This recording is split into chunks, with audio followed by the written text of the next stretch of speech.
Naipasa na ang Anti-Age Discrimination Bill sa Senado at Kamara. Layunin ng panukala na bigyan ng patas na oportunidad sa trabaho ang lahat ng aplikante nang hindi pinagbabasihan ng edad. Umaaksyon si Del De Vera.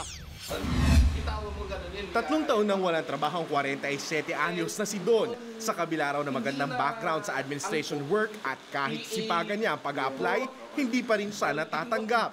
Tingin niya dahil ito sa kanyang edad. Hindi lang siya degrading, kundi parang it impacts more on your confidence of being a person, tapos yung moral mo. Umaasa ngayon si Don na maisa sa batas ang House Bill 6418 o ang panukalang batas na magtatanggal sa age limit sa mga aplikante. Sa ilalim nito, bawal na ilagay ng kumpanya ang age requirement sa kanilang job announcements. Hindi rin pwedeng tanungin ng mga employer ang edad at birthday ng aplikante habang sumasa ilalim sa hiring process. Sakop nito ang lahat ng manggagawa, regular man o hindi, maging ang mga subcontracted personnel.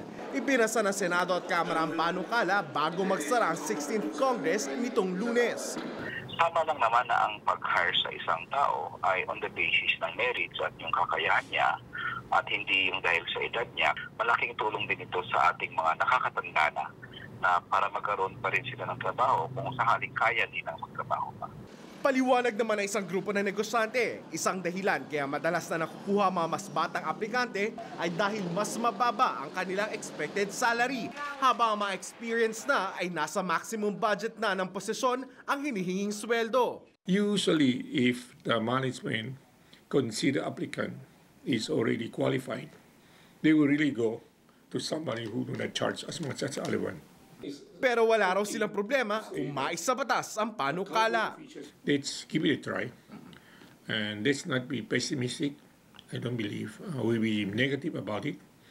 We would follow the law as it's mandated. And if after trial we find that it's really have a great impact of the overall performance, efficiency, output and everything, that's the time that we would go back to Congress and request the government to revisit the law.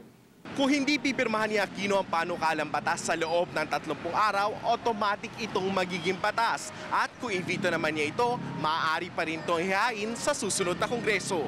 Umaaksyon, Dale De Vera, News 5. Be sure to come back. News 5 everywhere. Copyright 2016.